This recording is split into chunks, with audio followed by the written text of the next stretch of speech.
നടിയെ ആക്രമിച്ച കേസിൽ കോടതി വിധി വന്ന ഏറ്റവും കുറ്റവിമുക്തനാക്കപ്പെട്ട നടൻ ദിലീപിനെതിരെ അതിജീവിതയുടെ അഭിഭാഷകർ ടി.ബി. മിനി സംസാരിക്കുന്നുണ്ട്. കേസിൽ കോടതിയിൽ ദിലീപിന് അനുകൂലമായി പ്രവർത്തിച്ചവരെക്കുറിച്ച് സംസാരിക്കുകയാണ് ഇപ്പോൾ ടിനി. സകലിയ മലയാളത്തിൽ നൽകിയ അഭിമുഖത്തിലാണ് പരാമർശം.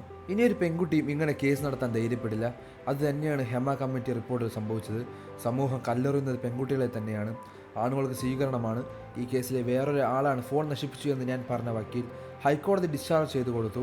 പക്ഷേ അപ്പീൽ അയാൾ പ്രതികാരിയായി വരും. പക്ഷേ അയാളുടെ അവസ്ഥ ഇപ്പോൾ എന്താണെന്നറിയാം. പൂർണ്ണമായും പാരൻറ്റൈഡാണ്. കേസിൽ ഒരുപാട് പേർ കോടതിയിൽ കൂറുമാറിയെന്ന് പറയുന്നുണ്ട്. 200-ലേറെ സാക്ഷികളുണ്ട്. അതിൽ 20 പേരാണ് കൂറുമാറിയത്. മൊഴി മാറ്റിയ സിദ്ദീഖിൻ്റെ അവസ്ഥ എന്താണിപ്പോൾ? സിദ്ദീഖിൻ്റെ കയ്യിൽ കാശുണ്ടാകും.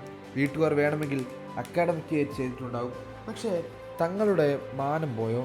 എത്ര വർഷങ്ങൾക്ക് മുമ്പേ ഉണ്ടായ കേസാണ്. ആ പെൺകുട്ടി ഭയങ്കര സ്ട്രോങ് ആണ്. പറയാൻ പറ്റാത്തതിൻ്റെ ട്രോമ ഉണ്ടായിരുന്നു. ഈ കുട്ടിയെ ചതിച്ചത് ഇടവേള ബാബുവാണ്. അന്നയാൾ ദിലീപിനെതിരെയുള്ള പരാതിയിൽ ആക്ഷൻ എടുത്തിരുന്നെങ്കിൽ പ്രശ്നം ഉണ്ടാവില്ലായിരുന്നു. പല വലിയ നടന്മാരും ഹേമ കമ്മിറ്റി എല്ലാം റിപ്പോർട്ട് പുറത്തുവന്നിട്ടുണ്ടെങ്കിലും കൂടുമാറ്റങ്ങളെക്കുറിച്ചും ടി.ബി. മിനി ചോദിക്കുന്നു. കൂടുതൽ വാർത്തകളും വിശേഷങ്ങളും ഈ വീഡിയോ ലൈക്ക് ചെയ്ത് ചാനൽ സബ്സ്ക്രൈബ് ചെയ്ത് സപ്പോർട്ട് ചെയ്യുക.